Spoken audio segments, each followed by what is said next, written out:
Comment fait-on pour devenir un pays aussi riche que le Canada? Rappelez-vous qu'il y a 60 ans, ces pays avaient le même niveau de vie que le Singapour, le Congo et tant d'autres pays du tiers-monde. Qu'est-ce qui s'est passé les 60 ans passés pour qu'aujourd'hui, les pays comme le Congo se retrouvent comme des pays PME, c'est-à-dire les pays les moins avancés du monde, et que le Canada se retrouve être un des pays les plus développés du monde. Girl, you are to me all that a woman could be, and I dedicate my life for you always.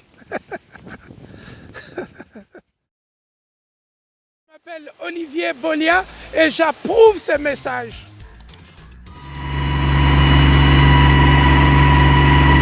You want to drive the boat? Yeah. You don't even have to give me a quarter. Thank you. Have a good day. No charge.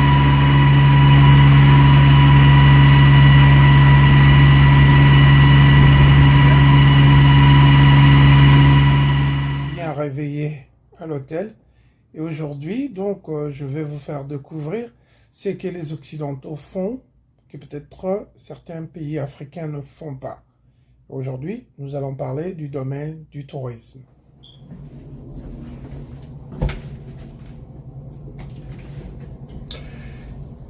Voilà, la journée commence.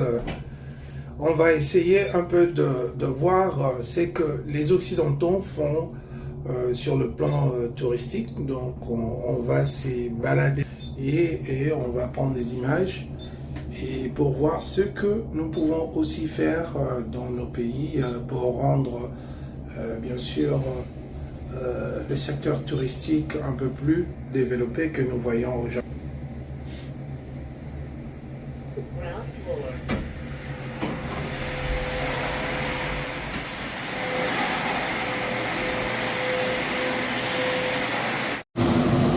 Une chose que vous voyez constamment dans les pays développés est qu'on détruit tous les jours et on construit tous les jours.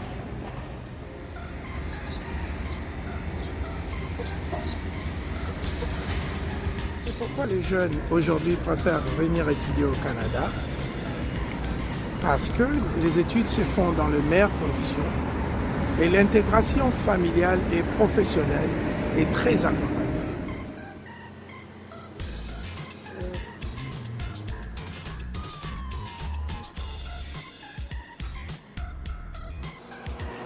Le moyen de transport longue distance, il y a les trains, il y a également ces bus qui sont des bus à 2 niveaux et qui sont climatisés et contiennent aussi le Wi-Fi, donc ce qui permet de voyager tout en maintenant un contact à temps réel avec le monde.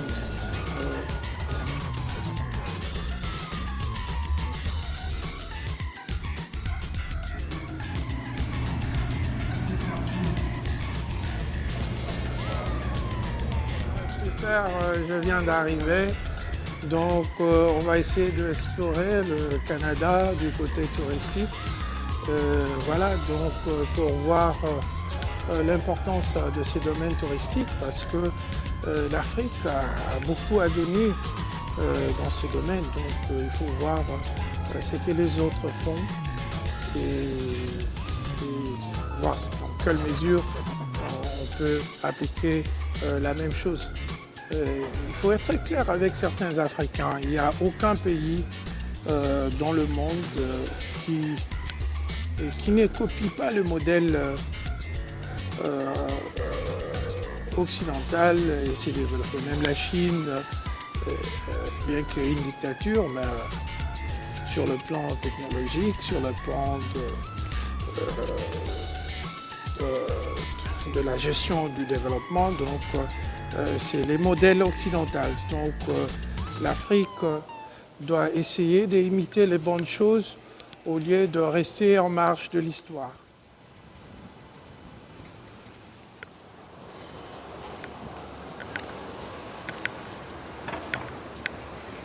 Sur cette rue, cette partie de la route est réservée simplement aux gens qui conduisent des vélos.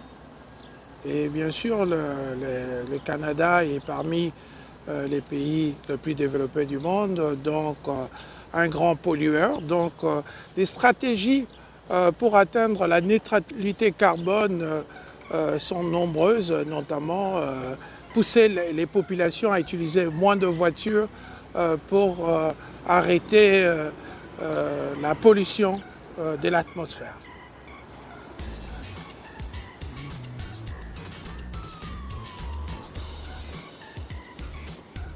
Les vélos, ce sont des vélos publics.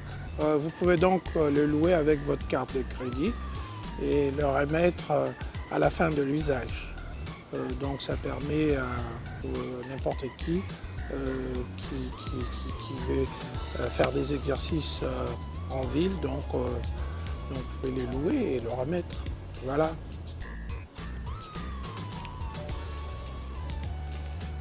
Les parkings, c'est aussi un business qui est très négligé en Afrique.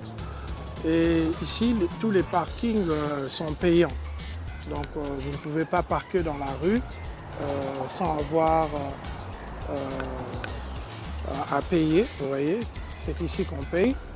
Et il y en a qui ont des permis d'handicapés et ils peuvent parquer n'importe où. Mais le parking est payant.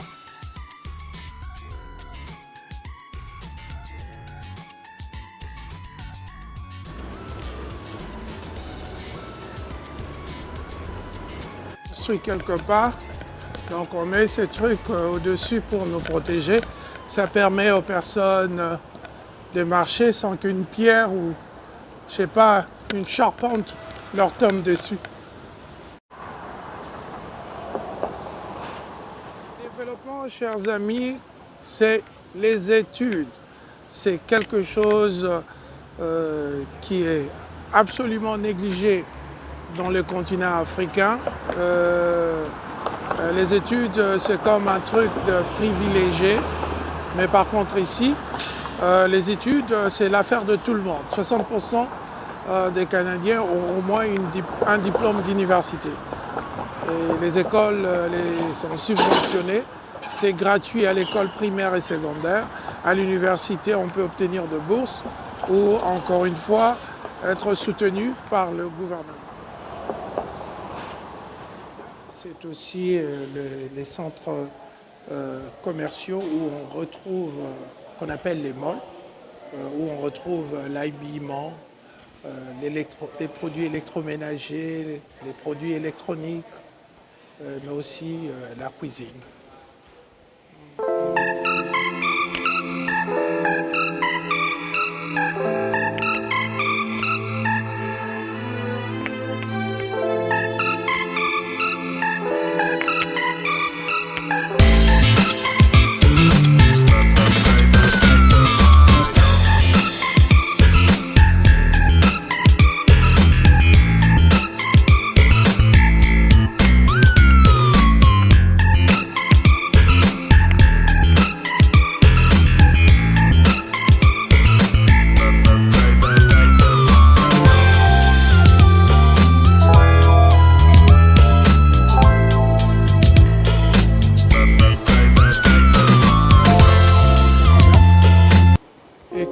D'un pays qui ne parle pas l'anglais. Donc vous avez droit aux études gratuites d'apprentissage d'anglais, le programme qu'on appelle ESL, English as a Second Language.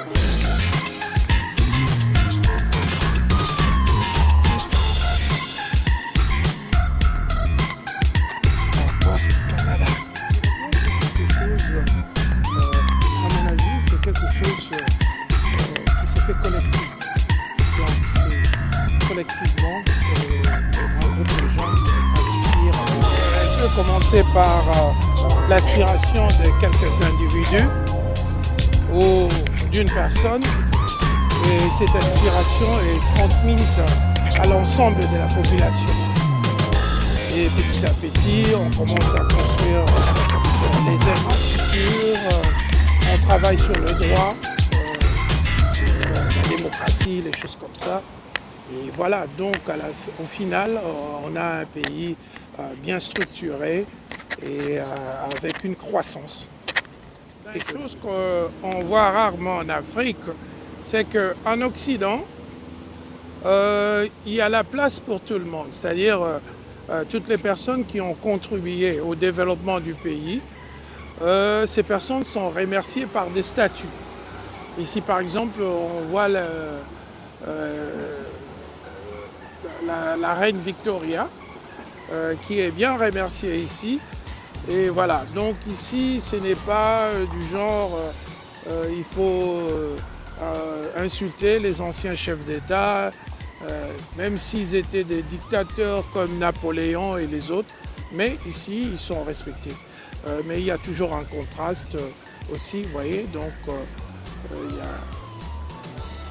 il y a quelqu'un qui dort par terre ici. Voilà, c'est sûrement des alcooliques ou des gens qui prennent la drogue.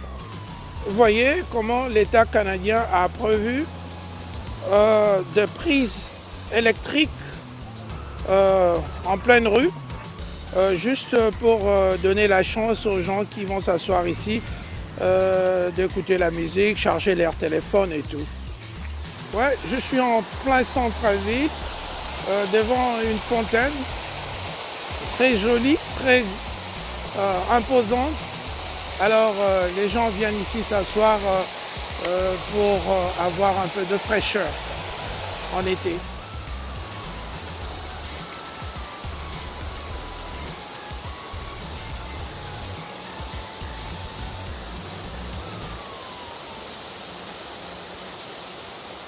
En Occident, si vous voyagez partout, vous allez remarquer qu'il y a un respect énorme pour les hommes en uniforme.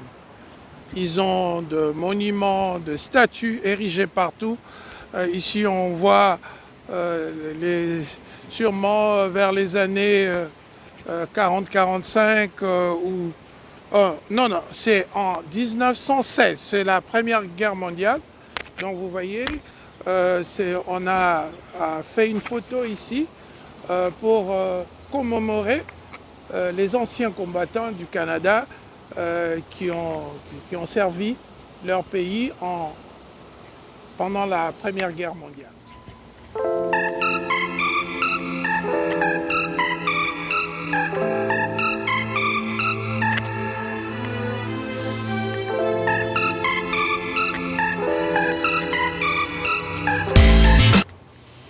Quand on regarde en haut, ça dit « Our glorious dead », c'est-à-dire nos morts les plus glorieux. Voilà, en bas, on met les dates, 14-18, donc les gens qui ont servi à la Première Guerre mondiale, à la Deuxième Guerre mondiale, à la guerre de Corée en 1950 et aussi de 2001 à 2014 en Afghanistan. Donc vous voyez, ce sont des pays qui n'oublient personne.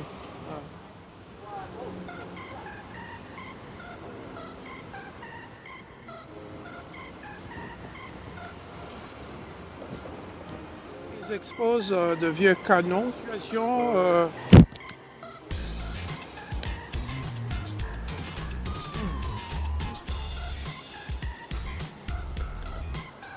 Moi, j'ai toujours cru que la création d'une nation commence par la justice. D'ailleurs, quand on décide de créer un pays, c'est souvent parce qu'on veut être indépendant, on veut être autonome, on veut défendre ses intérêts. Alors, quand on regarde le palais de la justice ici, de cette ville, on voit clairement qu'elle est structurée. Encore une fois, vous voyez les statuts des gens qui ont servi ces pays. C'est que vous allez observer tout au long de ces documentaires et que les Canadiens n'oublient jamais. Alors ils n'oublient jamais ceux qui ont participé au perfectionnement de ces pays.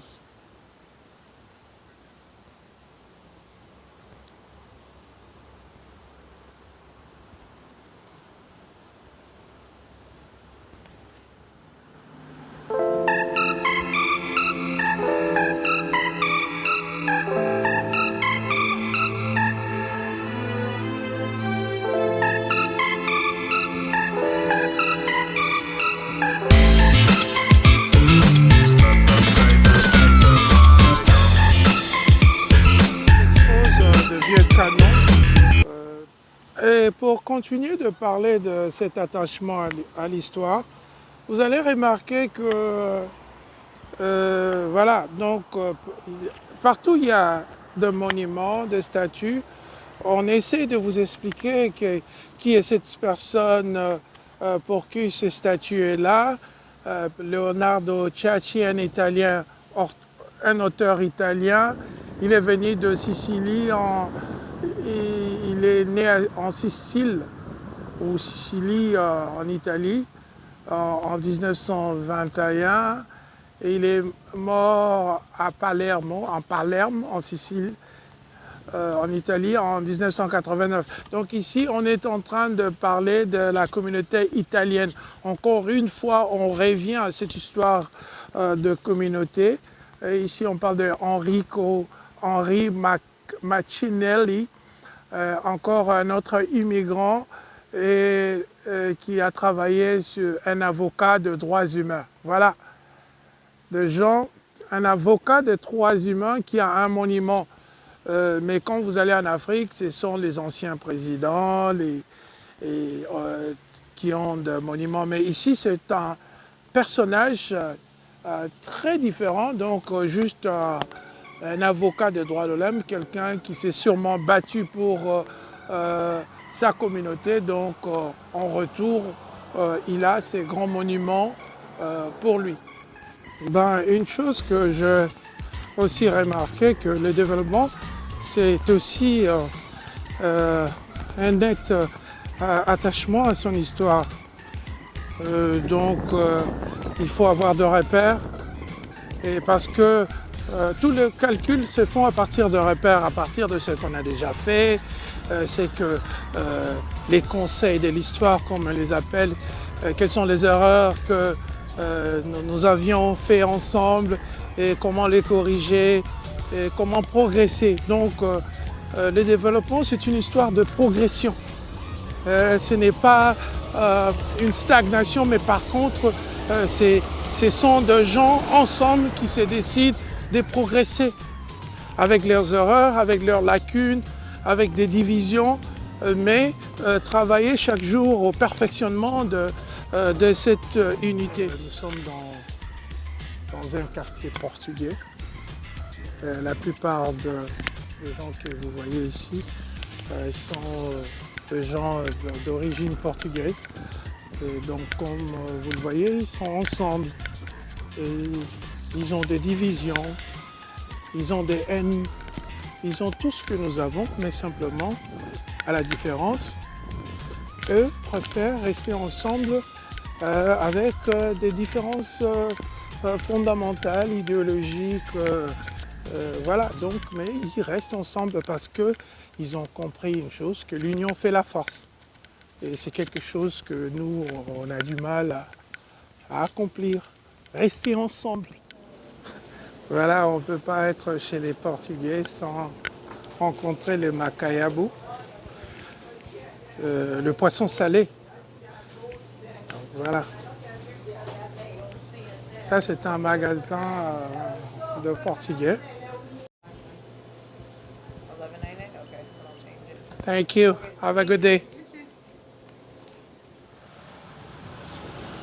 Ici, nous voyons de logements sociaux qui vont être détruits pour... vous voyez, ils ont mis, il ne faut pas entrer. Donc, c'était des logements sociaux qu'ils vont détruire pour construire de nouveaux. Donc, voilà, la progression, comme je l'ai dit, le développement, c'est un processus qui ne s'arrête pas. On corrige les erreurs, on rebâtit, on reconstruit, on refait les choses et le but c'est de continuer, c'est de vivre mieux, c'est d'arranger les conditions de vie de tout le monde et il n'y a pas de laisser pour compte, tout le monde est humain, donc tout le monde a droit.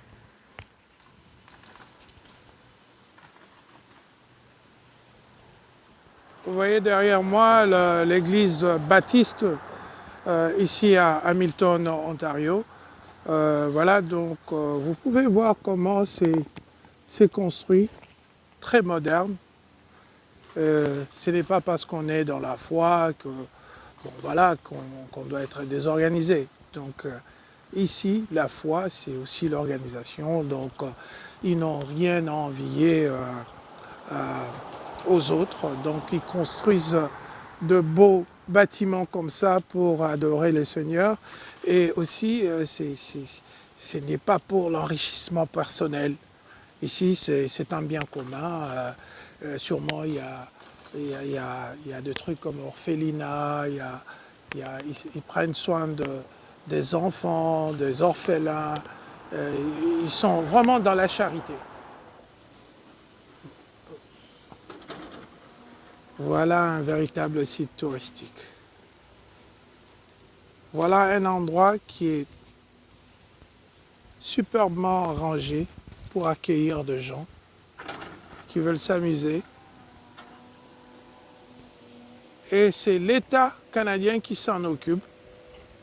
Bien sûr, il y a aussi des privés, mais ici, au moins, c'est l'État canadien. Donc les gens viennent ici pour s'amuser.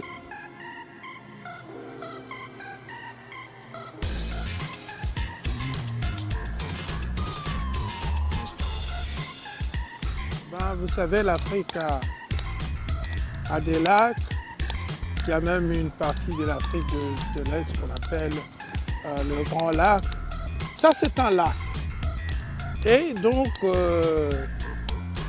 ils en ont fait un endroit bien encadré pour que les familles puissent venir ici et s'amuser.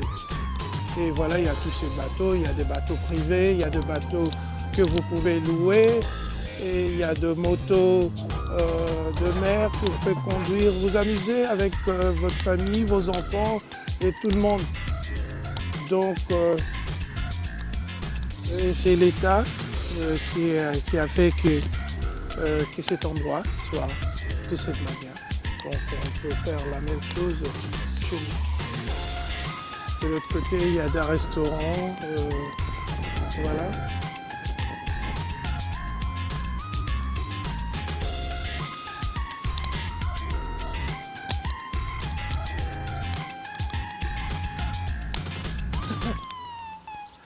Des lards à côté, donc il y a une dame et un homme. Donc il y a parité ici pour montrer qu'on construit un pays, pas en minimisant les femmes. D'ailleurs, il n'y a aucun pays au monde où on maltraite de femmes qui est développé. Il n'y en a pas. Voilà, ça c'est un bateau en bois. Donc c'est un vieux bateau sûrement du siècle passé. Tom Sawyer, c'est l'Amérique. Vraiment, on est en Amérique. Le surface, la grandeur, le nouveau monde.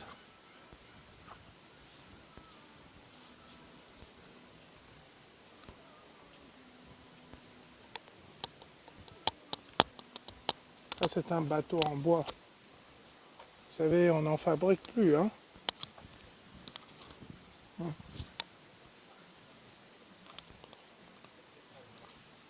Voici comment c'est superbement bien arrangé. Et voilà, toute l'histoire de cette ville d'Hamilton a commencé ici. Dieu, des canards.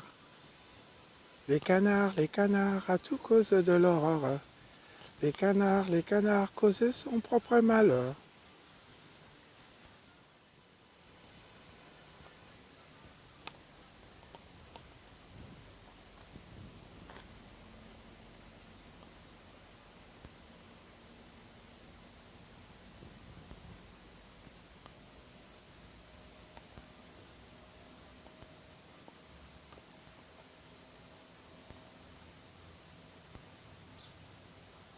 Non seulement c'est un endroit où on peut venir juste pour s'amuser, mais aussi, comme vous le voyez, il y a des dames là-bas qui sont en train de pêcher, donc c'est-à-dire qu'il y a du poisson aussi ici. Mais observez l'ordre dans lequel les choses se passent ici.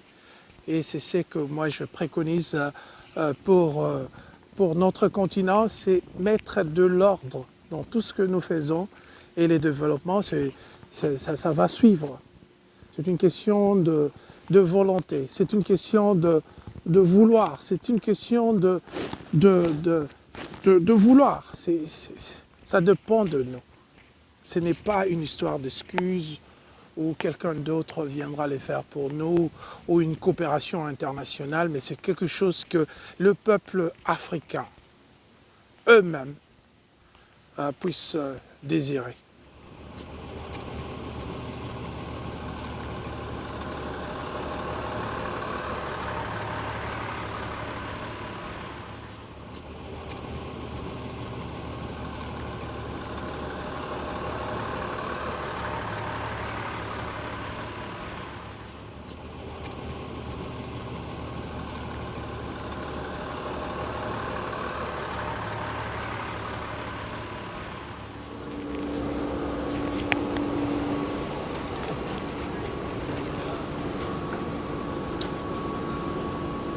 Voilà, ils ont aménagé un bus qui est gratuit, qui va nous ramener en ville.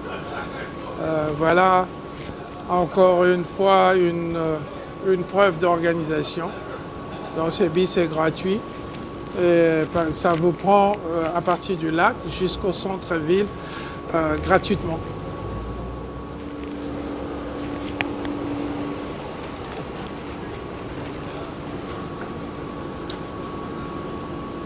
Voilà, ils ont aménagé un bus qui est gratuit, qui va nous ramener en ville. Voilà, encore une fois, une preuve d'organisation. Donc ce bus est gratuit. Et, ça vous prend à partir du lac jusqu'au centre-ville gratuitement.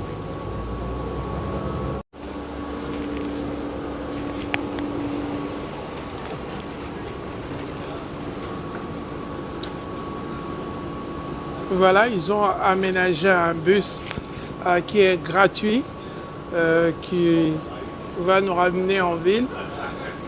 Voilà, encore une fois, une preuve d'organisation. Donc ce bus est gratuit. Et, ça vous prend à partir du lac jusqu'au centre-ville gratuitement.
Voilà, ici nous sommes au marché des agriculteurs, ce qu'on appelle couramment en Afrique, marché central, voilà.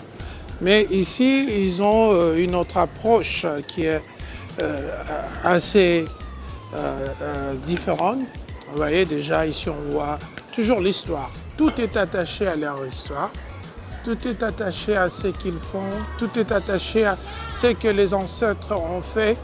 Donc il y a une certaine fierté de ce que leurs ancêtres ont été. Donc, they take proud, comme on dit en anglais.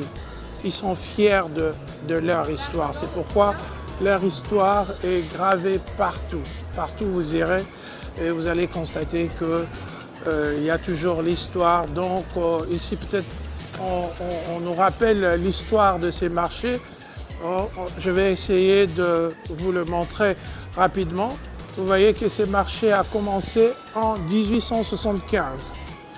1875, c'est l'année où la première photographie de ces marchés a été prise. Donc voilà, donc en 1800, à quoi ces marchés ressemblaient en 1883. Et voilà. Et au siècle passé, 1920, 1929. Voilà le développement petit à petit. Vous constaterez avec les photos qu'il y a une nette amélioration chaque époque, chaque période. Donc on ne peut pas être les mêmes personnes que nous étions il y a 60 ans, il y a 200 ans. Donc il faut progresser. Et voilà les photos couleurs. Donc on est déjà dans les années 70, je pense. Et voilà aujourd'hui à quoi ces marchés ressemblent. Donc c'est pour dire que le développement est graduel et est aussi fonction des personnes qui le veulent, donc du marché.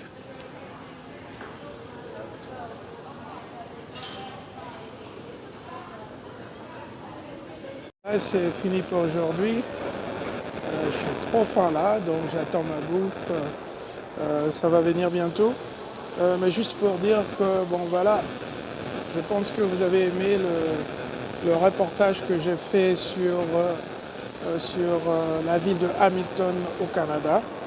Et je pense que nous allons utiliser les intelligences que nous voyons ici pour que finalement, nous puissions travailler pour le développement de l'Afrique. Et donc, on est en Amérique. Qu'y a-t-il de meilleur qu'une bouteille de whisky? C'est